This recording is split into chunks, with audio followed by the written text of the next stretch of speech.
বৈদেশিক মুদ্রায় রিজার্ভ সংরক্ষণকারী হিসেবে পৃথিবীর সেরা 10টি দেশ এবং কেন চায়না সবচেয়ে বেশি বৈদেশিক মুদ্রা রিজার্ভ সংরক্ষণ করে থাকে, কথা বলবো এই বিষয়ে। সাথে রয়েছে আমি মহসিন হোসেন। চ্যানেলটিকে আপনারা সাবস্ক্রাইব করে রাখতে পারেন। প্রশ্ন হলো, বৈদেশিক মুদ্রা কেন সংরক্ষণ করতে হয়? যদি আমরা বাংলাদেশের প্রেক্ষাপটে চিন্তা করি, যে মূলত বৈদেশিক মুদ্রা সংরক্ষণ করতে হয়, নাম্বার ওয়ান কারণ হচ্ছে একটি দেশের মুদ্রা বাজারকে নিয়ন্ত্রণ করার জন্য। অর্থাৎ এই যে বাংলাদেশে ডলারের বিপরীতে টাকার মান কমে যাচ্ছে ক্রমাগতভাবে, তো এই মার্কেটটাকে নিয়ন্ত্রণ করার জন্যই মূলত একটি দেশের হ্যান্ডসাম বৈদেশিক মুদ্রা রিজার্ভ প্রয়োজন। যদি বাংলাদেশের কাছে এই মুহূর্তে ডলার অ্যাভেলেবল থাকতো, দেন বাংলাদেশ ব্যাংক মার্কেটে ডলার সাপ্লাই দিয়ে এই যে ডলারের বিপরীতে টাকার যে মূল্য হারাচ্ছে এটা কন্ট্রোল করতে পারত। নাম্বার দুই হচ্ছে, যখন একটি দেশের আমদানিকারকরা পণ্য আমদানি করেন তাদের প্রচুর পরিমাণ বৈদেশিক মুদ্রা প্রয়োজন হয়। সো যখন খোলা মার্কেটে বৈদেশিক মুদ্রা ক্রাইসিস দেখা দেয়, তখন বাংলাদেশ ব্যাংক রিজার্ভ থেকে সেটা আসলে সাপোর্ট দিয়ে থাকে। 3 নাম্বার হচ্ছে, একটা ভালো বৈদেশিক মুদ্রা শো করে একটি দেশের ভালো লোন পেমেন্ট ক্যাপাসিটি। যেমন এই মুহূর্তে বাংলাদেশের দেশে এবং বিদেশে আমাদের লোন রয়েছে প্রায় 100 বিলিয়ন ইউএস ডলার, যেখানে মাত্র আমাদের বৈদেশিক মুদ্রার রিজার্ভ আছে 15 বিলিয়ন ডলারের কাছাকাছি, যেটা নিয়ে অনেক ডিবেট রয়েছে। পাশাপাশি একটি দেশের যে ক্রাইসিস মুভমেন্ট, অর্থাৎ যখন একটি দেশ তার ক্রাইসিসে পড়বে, এটা শো করে ওই দেশের আমদানি এবং রপ্তানিকে তার যে সাপোর্ট দেওয়ার ক্যাপাসিটি, এটা শো করে একটা দেশের বৈদেশিক মুদ্রার রিজার্ভের মাধ্যমে।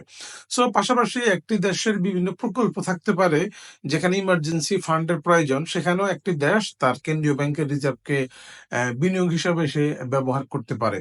সো আমরা যদি একটু দেখি যে পৃথিবীতে সবচেয়ে বেশি বৈদেশিক মুদ্রা যে সংরক্ষণ করে এই দেশগুলা কোন কোন দেশ, আমরা প্রথমেই দেখব পৃথিবীতে সবচেয়ে বেশি বৈদেশিক মুদ্রা সংরক্ষণ করে এরকম 10টি দেশের 10ম দেশটি হচ্ছে ব্রাজিল, যারা 323 বিলিয়ন মার্কিন ডলার তারা রিজার্ভ হিসেবে তারা সংরক্ষণ করে থাকে। এবং 9 নম্বর দেশটি হচ্ছে রাশিয়া, যারা 414 বিলিয়ন মার্কিন ডলার তাদের রিজার্ভ হিসেবে তারা সংরক্ষণ করে থাকে। এবং 8 নম্বর দেশটি হচ্ছে সাউথ কোরিয়া, যারা প্রায় 420 বিলিয়ন মার্কিন ডলার তাদের রিজার্ভ হিসেবে তারা সঞ্চিত করে রেখেছে। 7 নম্বর হচ্ছে হংকং, যারা 426 বিলিয়ন মার্কিন ডলার রিজার্ভ হিসেবে তারা তাদের দেশে সঞ্চিত করে রেখেছে। এবং 6 নম্বর দেশটি হচ্ছে সৌদি আরব, যারা প্রায় 493 বিলিয়ন মার্কিন ডলার তাদের দেশে তারা ফরেন রিজার্ভ হিসেবে তারা সংরক্ষণ করে রেখেছে। 5 নম্বর দেশটি হচ্ছে তাইওয়ান, যারা 571 বিলিয়ন মার্কিন ডলার তাদের দেশে রিজার্ভ হিসেবে সংরক্ষণ করেছে। এবং 4 নম্বর দেশটি আমাদের পার্শ্ববর্তী দেশ ভারত, যারা 623 বিলিয়ন মার্কিন ডলার রিজার্ভ হিসেবে তারা সংরক্ষণ করেছে। 8 নম্বর দেশটি হচ্ছে ইউরোপের সুইজারল্যান্ড, যারা হচ্ছে 780 বিলিয়ন মার্কিন ডলার তারা রিজার্ভ হিসেবে সংরক্ষণ করছে। এবং 2 নম্বর দেশটি হচ্ছে আমাদের এশিয়ার দেশ জাপান, যারা প্রায় 1160 বিলিয়ন মার্কিন ডলার তাদের রিজার্ভে তারা সঞ্চিত রেখেছে। এবং নাম্বার ওয়ান যেটা বলেছিলাম যে চায়না, যারা প্রায় 3238 বিলিয়ন মার্কিন ডলার তাদের রিজার্ভে তারা সঞ্চিত রেখেছে। এই তথ্যগুলো 2023 সালের ডিসেম্বর পর্যন্ত আপডেটকৃত। প্রশ্ন হলো, চায়নার কেন এত হিউজ ফরেন কারেন্সি রিজার্ভ রয়েছে বা কেন বৃদ্ধি পাচ্ছে ক্রমাগত?